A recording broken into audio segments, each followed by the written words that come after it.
Woohoo! Welcome back. Today we're going to be talking about 12.4 applications of the indefinite integral. So now that we've been practicing integration, anti-differentiation, I'm sure you're all asking, but what is it all about? And the answer is we're going to do some word problems. Yay! Everyone loves word problems. I mean, basically finance, business, and economics is basically just signing up for word problems. So let's talk about one of the applications called total cost and profit. We're also going to be looking at another application in the next video. So for this video, we're just going to stick with our cost profit model because we know it so well. So I'm going to ask Godzilla to step over to the side. Thank you so much, Godzilla. Still there, still offering support, just off to the side. Okay, so because we know that the marginal cost for a commodity is the derivative, right? The marginal cost is the derivative of the total cost function. We can reverse the process to go the other way, by which I mean if you anti-differentiate, or if you take the integral of the marginal cost, remember we need our little dx there, woohoo, then we would get back to c of x. And here I'm looking to see if I see I do, and I've promised other classes there would be no singing. Maybe I've promised you as well, but here's Elton John to sing about the circle of math. So if we take c of x and we differentiate, we get to c prime of x, which is the marginal cost function. Oops, sorry. Woohoo! And if we go back by anti-differentiation, which is an impressive word, you got to admit, it's part of why I get paid the big bucks. Or if you take the integral, so integration, you get back up to c of x. So you can go from c of x down to c prime to get to marginal cost, and then you can integrate, anti-differentiate, and get back up. And this is yet another circle of math. And I'm not going to sing. I'm trying not to sing, but Elton John would be singing the circle of math right now if he could. Okay, so we're going to go the other way. I know for whole sections, all we were doing was differentiating, taking the derivative, finding the marginal cost. Well, in this example, we've got the marginal cost already. The marginal cost function, which we are going to equate with c prime of x. Now, I'm going to bring Godzilla in because Godzilla is a little bit confused, as possibly many of you are, and as I am as well. Because the question is, what the heck is going on with the marginal cost equaling the derivative? Or maybe the marginal cost is approximated by the derivative, or maybe the marginal cost approximates the cost of the next unit. And the answer is it's kind of smushy. But let's talk about the fact that when you take the derivative, you get an approximation. Remember, the derivative is basically the slope. So you get an approximation for what's going to happen right in the next moment. So, right, it's forecasting. It's saying, okay, the next one's going to happen like this. So when you take the derivative, you do get an approximation. In our book, it's equal to the marginal cost function. And in other books, it approximates the marginal cost function. So there's a little bit of wiggliness. But for us, we're going to say it's equal to the marginal cost, which approximates the cost of producing one more unit. Okay? And I know Godzilla's looking at me like that explained nothing, but I feel better. And really, that's what's important. So, okay, thank you so much, Godzilla, for asking that question. I appreciate it. And please, let's continue the conversation. Keep talking to me. Because yes, there is an approximation in here. Derivatives aren't exact in terms of what's going to happen next. They just give us an approximation, our best guess for where the function is going. But what we're going to do here is we've got this marginal cost function, which is, and here, yes, I know, I let you off easy. 3x plus 50. It could have been a lot of horrible things. I figured let's start off with not too bad a function. Trust me, in the next video we'll get some gruesome functions. You'll be thrilled. You'll be excited. Bring popcorn. It'll be fun. But for this one is a pretty sedate linear marginal cost. Oh, isn't that adorable? And so what we're going to do is we're going to look at this. It says X is the number of units. The cost is in dollars, regular, normal stuff. And then we also know that we have fixed costs are equal to, oh my gosh, and suddenly that escalated quickly, $10,000 per month. And you can imagine there are going to be a lot of fixed costs. I mean, getting to $10,000 a month isn't hard when you include things like rent or your loan payment on the space where you're hosting the business, perhaps paying some salaries of the folks who are not working hourly. They're salaried employees. You know, you can get to 10,000 pretty fast. So that's not that big, but it does suddenly seem big compared to this. And then we want to find the total cost function for the month. Now, you'll remember that if we're going to go back this way along integration, okay, so we set our there's our integral sign. We've got 3x plus 50, yeah. We integrate with respect to x, so we've got our dx in there. And so all we do is find the antiderivative, right? We anti-differentiate. And I can do this since this is two terms. I can do it piecewise. 3x moves up, remember x moves up to x squared, but we have to divide by 2. And then 50 moves up one level to 50x, right? Because when you're taking the integral, everything gets bigger. When you're taking the derivative, everything gets smaller. And now normally we would write plus c, because that's the constant of integration.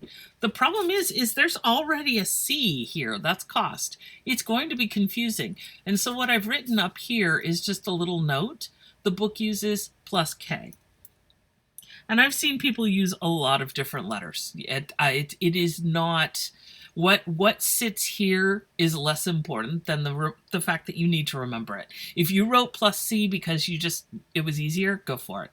As long as you're not confused and pay attention to your other instructors, you will not confuse me. I understand forgetting and just using plus C. But technically speaking, since we've got the cost function equaling this whole thing, we wouldn't want to have this C here and then another capital C here. That would be just too much.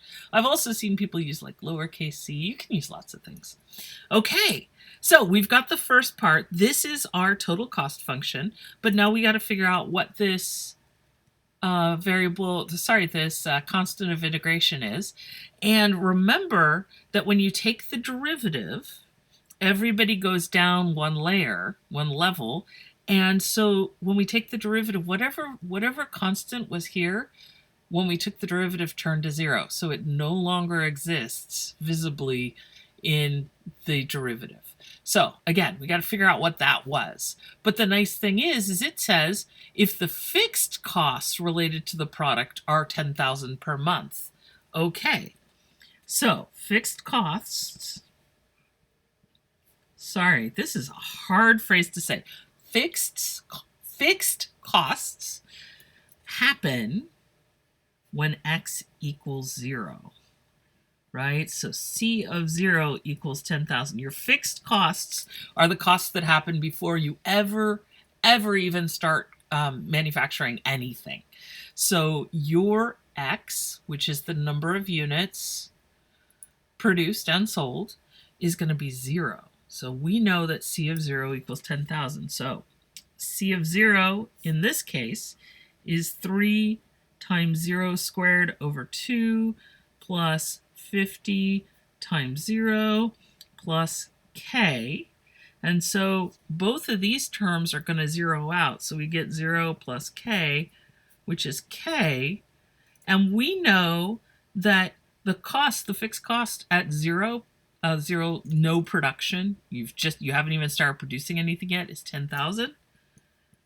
Oh my gosh, that wasn't hard at all. K is just, oops, sorry, that's off the side. K is just 10,000. So our full formula for total cost is going to be 3x squared all over 2 plus 50x plus 10,000. Oh my gosh, that wasn't hard at all. I mean, it's a word problem, so it's going to convince you it's scary and hard, but is it scary and hard? No, and it's a really great application, which is why I wanted to go over it. Okay, woohoo! All done. Yay! And I hear a lot of people already grumbling about this. You could totally write this as 1.5x squared as well. Mathematicians tend to favor fractions for, because we just get trained to. But feel free. This could be 1.5x squared if you'd like. Go for it. You rock on. So, what's the other thing I wanted to do in this model? Well, in this model, I wanted to point out, because some people can look at this and go, oh, so K is just always going to be the fixed costs. Easy peasy, I'll just stick the fixed costs on. And the answer is, dun dun dun! No, danger, Will Robinson. Will Robinson. Oh my goodness. Oh, it's a day, isn't it? Okay, danger, Will Robinson. K will not always simply be the fixed costs.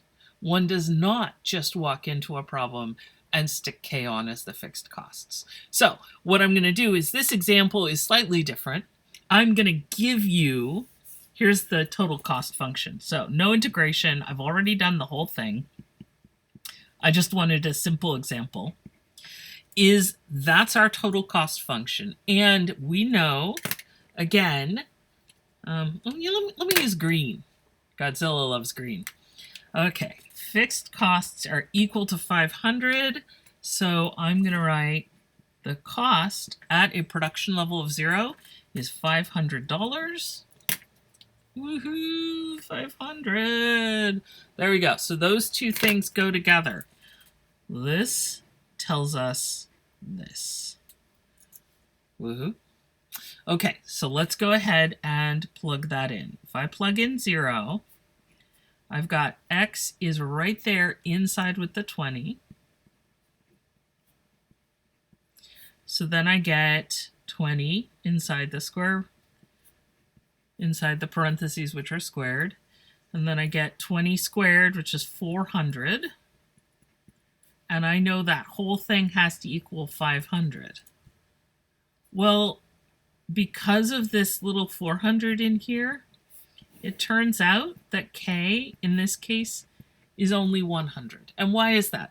Well, when we plug in 0 here, this piece of the total cost does not just disappear. Because X is in there with 20, and there's some stuff going on, because of that, it means that we actually end up not with 0, but with 400 coming out of that. So the K portion is only going to be 100. So our total cost function here is x plus 20 squared plus 100, and that's going to be our final answer. Notice that this is not equal to K. You don't just stick K on. So K is going to be whatever it needs to be, so that when you plug in 0, like if we look here, if I plug in 0, this becomes 20. 20 squared is 400 plus 100 is 500, so that the whole thing can equal 500. What happened in the previous problem? Well, in the previous problem, this piece here, see how the x's kind of are sitting on their own? There's nobody else kind of mixed in with them. So when we plugged in 0, we got 0 and 0. So it all zeroed out, and the only thing we had left was the K. So this is slightly different. Can I pull this so that we can compare and contrast? Slightly different than here, where we're left with the 20. It didn't all zero out. So all I want to say is just be really, really careful when you're calculating K. Make sure you're not just sticking the fixed cost on. Sometimes it is more complicated than that. Okay, woohoo, it's a nice quick and dirty, we're done. Woohoo, you're awesome. You've got plenty of time to go get hydrated, get some fresh air, go out, remind yourself that you're awesome and amazing and unstoppable, and then come back and watch the next video. Again, Godzilla is very exciting because it has a far more horrific example in it. Woohoo! Dun dun dun. So it's very scary. Woo! And wow. I wonder if Jordan Peele would direct a math movie. That would be very cool. Anyway, so come back, join me for part 2, and woohoo and math on.